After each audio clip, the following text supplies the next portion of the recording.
जब हम विद्युत का अध्ययन करते हैं तो हमें ये जानने की आवश्यकता होती है कि धारा और वोल्टता क्या होते हैं, यानी कि करंट और वोल्टेज क्या होता है। और पिछले वीडियोस में हमने इन दोनों के बारे में विस्तार में बात की है। अब हम पहले धारा की बात करते हैं और आमतौर पर हम धारा को समझने के लिए तारों का उपयोग करते हैं। तो मान लीजिए कि हमारे पास तांबे का तार है, एक कॉपर का वायर है। तो जब हमने इस तांबे के तार की बात की थी तो हमने देखा था कि इस तांबे के तार में कुछ मुक्त ऋणात्मक आवेश होते हैं जिन्हें हम इलेक्ट्रॉन्स कहते हैं। तो इस तार में इलेक्ट्रॉन्स होते हैं जो कि मुक्त होते हैं। और अगर हम इस तांबे के तार के दोनों सिरों पर कुछ वोल्टता यानी कुछ वोल्टेज प्रदान करें तो ये जो इलेक्ट्रॉन्स होंगे वो प्रवाहित होने लगेंगे, किसी एक दिशा में वे प्रवाहित होने लगेंगे। तो मान लीजिए इस दिशा में वे प्रवाहित होते हैं। तो अगर हम ऐसा माने कि यहाँ पर धनात्मक विभव है और यहाँ पर ऋणात्मक विभव है तो इलेक्ट्रॉन ऋणात्मक विभव से प्रतिकर्षित होंगे और वे धनात्मक विभव की तरफ आकर्षित होंगे। और इस वजह से इलेक्ट्रॉन इस तार में प्रवाहित होने लगेंगे, जिसकी वजह से हमें मिलेगी इलेक्ट्रॉन की एक धारा यानी इलेक्ट्रॉन करंट। और हमें ये पता है कि जो धातु के तार होते हैं उनमें केवल इलेक्ट्रॉन ही है जो प्रवाहित होते हैं और इन इलेक्ट्रॉनों के प्रवाह से ही धारा हम उत्पन्न कर पाते हैं। तो धारा को समझने के लिए या धारा को परिभाषित करने के लिए हम ये जो इलेक्ट्रॉन धारा है या इलेक्ट्रॉन करंट है इसका उपयोग कर सकते हैं। लेकिन हमने पिछले वीडियो में ये बात की थी कि धारा को परिभाषित या धारा की दिशा को दर्शाने के लिए एक दूसरी परंपरा है और हम उसे पारंपरिक धारा भी कहते हैं। तो पारंपरिक धारा की दिशा इलेक्ट्रॉन की धारा की दिशा के विपरीत होती है। उसकी दिशा को हम धनात्मक आवेश की दिशा के रूप में परिभाषित करते हैं। जिस दिशा में धनात्मक आवेश प्रवाहित हो रहा है हम मानते हैं कि पारंपरिक धारा भी उसी दिशा में है। तो एक बात पे ध्यान दीजिए कि ये जैसे धातु का तार है तो इसमें कोई धनात्मक आवेश प्रवाहित नहीं हो रहा है, लेकिन हम ऐसा मान लेंगे कि जो इलेक्ट्रॉन के प्रवाह की दिशा है तो धनात्मक आवेश की जो प्रवाह की दिशा हो सकती थी वो उसके विपरीत होगी। तो ये हम बस मान लेंगे।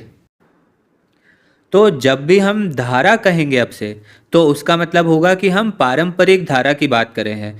तो अगर आपको धारा की दिशा के बारे में सोचना होगा तो आप क्या सोचेंगे, पारंपरिक धारा की दिशा के बारे में सोचेंगे। तो अब से हम पारंपरिक धारा नहीं कहेंगे, हम केवल धारा कहेंगे। और यदि हमें अगर कभी इलेक्ट्रॉन की दिशा की बात करनी है तो हम क्या कह देंगे, हम कह देंगे कि इलेक्ट्रॉन की धारा की दिशा ये है। तो जब हम आमतौर पर धारा कह रहे हैं केवल तो उसका अर्थ है कि हम धनात्मक आवेश के संदर्भ में बात कर रहे हैं।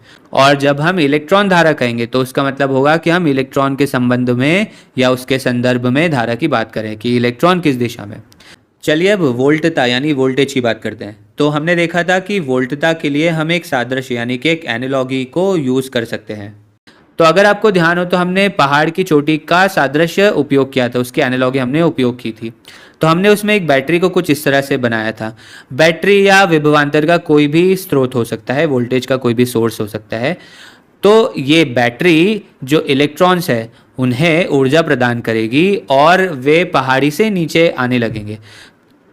तो जब वे पहाड़ी से नीचे लुढ़क रहे हैं तो वे बैटरी के धनात्मक टर्मिनल की तरफ आकर्षित हो रहे हैं।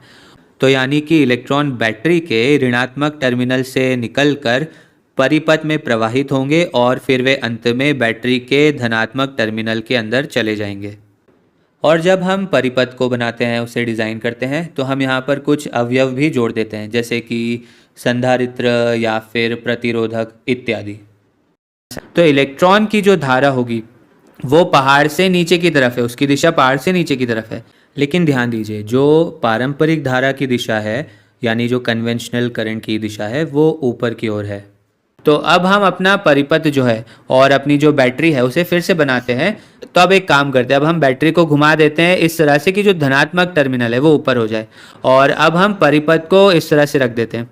तो ये रहा हमारा परिपथ। तो ये बैटरी का धनात्मक टर्मिनल है और ये बैटरी का ऋणात्मक टर्मिनल है। धनात्मक टर्मिनल को इस बड़ी रेखा से दर्शाया जाता है और ऋणात्मक टर्मिनल को छोटी रेखा से दर्शाया जाता है। तो पारंपरिक धारा की जो दिशा होगी वो धनात्मक टर्मिनल से ऋणात्मक टर्मिनल की तरफ होगी। अब से हम इसे पारंपरिक धारा न कहकर बस धारा ही कहेंगे। और ध्यान दीजिए इलेक्ट्रॉन की जो दिशा होगी वो ऋणात्मक टर्मिनल से धनात्मक टर्मिनल की ओर होगी।